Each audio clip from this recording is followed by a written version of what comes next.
Ladies and gentlemen, hey, hi, how you doing? Welcome back to the channel. Thank you so much for stopping by. Right now in Warzone, we obviously have a decently defined meta. There are some obvious standouts as being the best of the best options in their respective category or their respective meta niche, right? And with that said, a lot of the meta weapons get by with just being a basic setup. You pair a rifle with an SMG and you've got your overall meta loadout. But there's a way this year specifically for the Black Ops 6 weapons to turn already very dominant weapons and loadouts into downright overpowered / broken setups with the ability to add gunfighter as a wild card and take a strong 5 attachment setup and turn it into a dominant, borderline overpowered 8 attachment setup that does it all. And so today, that's exactly what I want to do. We're breaking down the top 5 most overpowered metas in the game right now, starting first with one that has seriously skyrocketed in the past few weeks, the Krig. And again, this is an example of this weapon is fine with just 5 attachments, but you upgrade to 8, you're getting even more out of the gun. It is just effective everywhere. It's got really good control, especially after this setup is fully applied to it. The TTK and the range are some of the best in the game, best in the category as well. Like, the Krig has been a top meta option ever since it was buffed last, which is really cool to see because before that, it was already really close to being good, but just kind of felt a little bit awkward. It was lacking something. They buffed it, and now it's been a top pick for the past little while here. So first up here for your optic,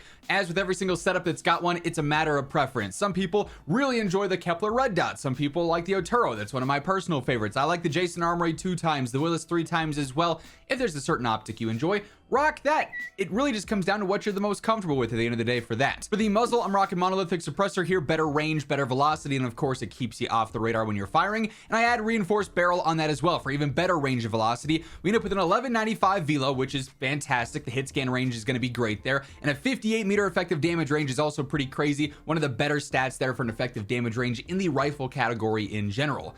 Vertical foregrip is going to give you the most horizontal control, so this weapon is going to be even more predictable, making it more accurate over range, of course. Extended 2 is a 70 rounder here. Typically, Extended 2 is not that large, so that's a huge W for the Krig in specific. I like quick draw rear grip here for the snappier ADS. We don't really need sprint to fire or anything on a rifle that we're using primarily for the mid to long range, but some faster ADS times here and there is never going to be a bad thing. You've got the extra attachment, you might as well utilize it, right?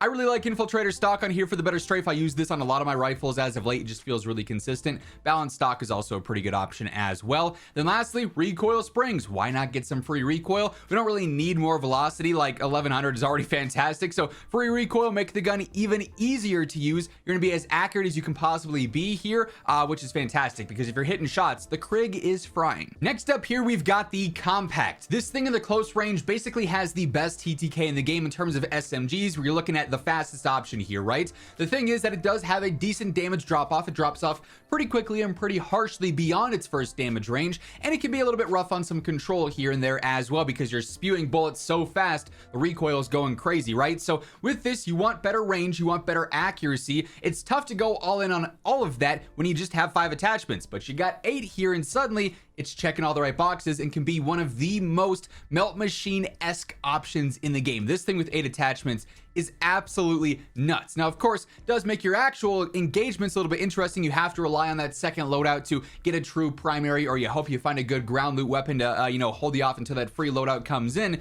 But if you're looking to just fry straight up, this is about as good as it gets here. So personally, I like the iron sights. We'll talk about those in just a minute here. The compensator is big for me though. Even with 8 attachments, I want to go all in on recoil control. If you're missing shots with this thing because the damage per mag is such a important thing here because it's much lower than on other guns, you have to be accurate. If you're not, you're going to be reloading too much, and that can affect your gunfights in a pretty negative way. So compensator is going to help out there. Long barrel is huge here. Typically, I don't run this on a 5 attachment build just because I have to go all in on control, right? So we extend our effective damage range out to nearly 13 meters. That's going to help out a lot because it's got the fastest TTK in that first damage range. Ranger foregrip, better horizontal control and sprinting movement speed, so you're a little bit faster and the gun's easier. That's a win-win, of course. Extended 3 is only a 60 here. Keep in mind, on the Krig, an extended 2 was 70, so the differences here are interesting for sure, and the damage per mag, even with 60 rounds, is not fantastic because the rate of fire here is 1091, so that's definitely something you have to be running here.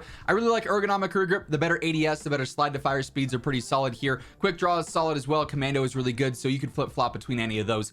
No real wrong answer there. Balanced stock feels fantastic here. Again, if you want to go all in on strafe, infiltrator is a good option as well, but the general movement, the better strafe benefits that balanced offers Feels really good in my opinion. Strelok laser is actually something I've been going to a little bit more as of late, just because it gives you insanely accurate hip fire to ADS transition, and for close range options like an SMG, that's actually really helpful. Now, if you're not a fan of the irons, this is what I would swap out for a Kepler Microflex or a Red Dot or something like that, right? But if you know what you're doing with the Strelok, it can be insanely advantageous. You just got to learn how it plays. And then lastly, recoil springs. Again, more free recoil control, making the gun even easier to use. This is one of the guns in the game that is already good, like I said, just with a basic 5 attachment build, but one of them that maybe benefits the most from getting those 3 extra attachments. And by the way, as we are going through all the weapons, all the setups here today, if you enjoy the video, you find the information useful, a like rating is always seriously appreciated. Really helps share the video around to new viewers and help grow the channel. And speaking of growing the channel, if you happen to be a new viewer, or maybe you just have not subscribed yet, we should change that. This is your place to be each and every day to stay up to date with everything going on in the world of Call of Duty. So feel free to hit that subscribe button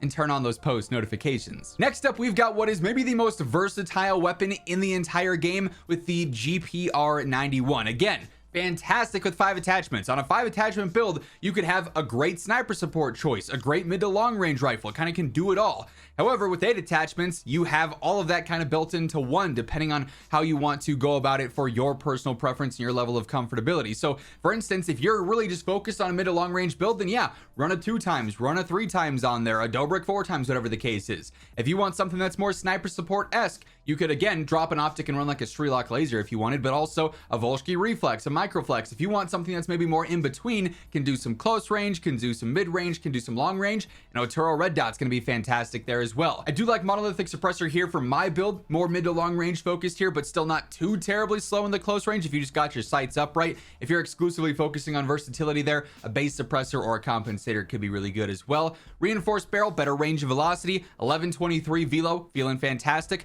43 meter effective damage range is pretty solid. The drop-offs are not too harsh until you get out to the super long range there, so that's going to be sufficient across the board. Vertical foregrip, best horizontal control stats possible there, so weapon's going to be super predictable. Extended 2 60 rounder here, it'll work just fine for a 714 RPM, no real concern there. Quick draw rear grip for the snappier ADS, of course. Infiltrator stock for the better strafe. Once more, balanced stock, always a good choice as well. And then recoil springs, free recoil control yet again. This gun, keep in mind, is already insanely easy to use. When you're stacking recoil springs and vertical foregrip, and then even a compensator if you wanted to on it, it's going to be an absolute laser beam. Even in this form, it's an absolute laser beam. One of the most straightforward, low entry barrier, reliable guns in the game, and it just so happens it's insane at doing everything. The Kilo is just like the GPR in a lot of the same ways, right? This thing is not as good for sniper support, but still very viable there for sure. TTK will be a little bit slower, but it's also insanely easy to use and pretty aggressive, especially with this build on there. But then at the same time, if you're fighting at 20 meters,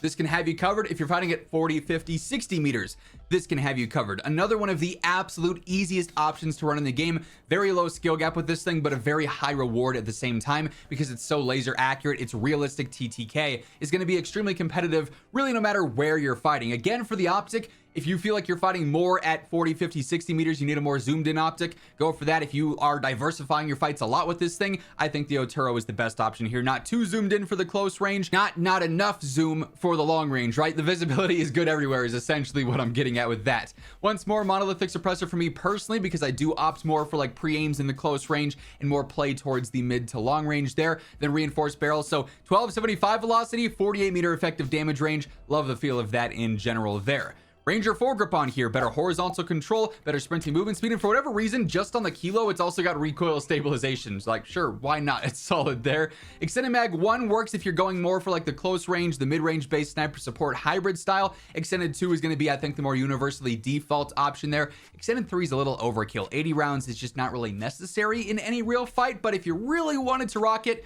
you could. It's just going to be a little bit slower there, of course. I like commando grip on here as well. Quick draw, obviously, if you just care about the ADS, is going to be the most clear and obvious choice there, but getting some sprint to fire, some ADS out of here, you're at a 310 ADS, like that's not too bad. 180 sprint to fire. With quick draw, you're just getting a 263 ADS. Sprint to fire is a little bit slower. So again, just really depends on where you're going to be fighting the most with this. Mid to long range versus some more, balanced fights there. Infiltrator stock for the better strafe yet again, and then of course recoil springs because we're all about that free recoil control. And then again in this situation, for whatever reason, the Recoil Stabilization Pro, which only shows up on the new Season 3 weapons for, again, a reason I do not know. And then lastly, to close this out here, we've got the AMAX. Yes, this has seen a few nerfs, a few tweaks since it was the clear, obvious #1 rifle for everything. However, with 8 attachments, it does, in my opinion, sort of make up for some of the losses that it's had as of late, and it's still an insanely effective rifle. If you can just be accurate with this thing, you're gonna be set. The TTK does drop off a little bit at some of those ultra long distances. However, in the mid-range, the early long range, it's one of the best options in the game, and if you hit your shots, you're gonna fry. It's still an insanely powerful option here. So in this case specifically, I go for the Dobrik 4 times. It's very reminiscent of the VOK 3 times from back in Warzone 1. Very much so a nostalgia pick there, but of course, again, with optics, matter of preference at the end of the day, right? Monolithic suppressor, better range and velo, reinforced barrel, doubling up on that,